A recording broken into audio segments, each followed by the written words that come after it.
বগুড়া জেলার শেরপুর উপজেলার খানপুর ইউনিয়নের সর্ববৃহৎ স্বেচ্ছাসেবী যুব সংগঠন খানপুর ইউনিয়ন সোনালী সংসদ এর উদ্যোগে বিভিন্ন মেডিকেল প্রকৌশল ও পাবলিক বিশ্ববিদ্যালয়ের অধ্যয়নরত শিক্ষার্থী এবং ২০২৪ সালের এইচএসসিতে জিপিএ-৫ প্রাপ্তদের এবং এলাকার সুধীজনদের এক সংবর্ধনা অনুষ্ঠানের আয়োজন করা হয়। অনুষ্ঠানের সভাপতিত্ব করেন খানপুর ইউনিয়ন সোনালী সংসদের সভাপতি মোহাম্মদ সাইফুল ইসলাম। অনুষ্ঠান পরিচালনা করেন প্রভাষক আব্দুর রউফ। অনুষ্ঠানে খানপুর সহ এলাকার কৃতী সন্তানদের ক্রেস্ট প্রদান করা হয়। উক্ত অনুষ্ঠানে প্রধান অতিথি হিসেবে উপস্থিত ছিলেন ডাক্তার মোহাম্মদ আব্দুল কাদের, সাবেক স্বাস্থ্য কর্মকর্তা, শেরপুর উপজেলা স্বাস্থ্য কমপ্লেক্স। অতিথি হিসেবে উপস্থিত ছিলেন প্রফেসর তফিজুর রহমান রাজ, আজিজুল হক কলেজের হিসাব বিজ্ঞান বিভাগের সাবেক বিভাগীয় প্রধান মোহাম্মদ সুলাইমান আলী, ভাইস প্রেসিডেন্ট ইসলামী ব্যাংক। এছাড়াও এলাকার আরও অনেক গণ্যমান্য ব্যক্তিবর্গ উপস্থিত ছিলেন।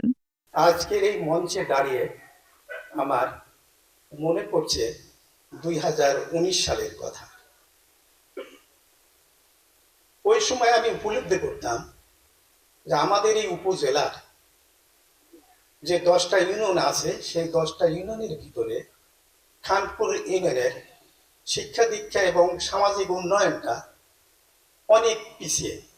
কৃতি শিক্ষার্থীদের হাতে এবং সুধীজনদের হাতে যে ক্রেস্টটা তুলে দিলাম, হয়তো আমাদের আমাদের কাছে তেমন কোনো মূল্য নাই। মানে আমরা দিয়ে তৃপ্ত হতে পারলাম না।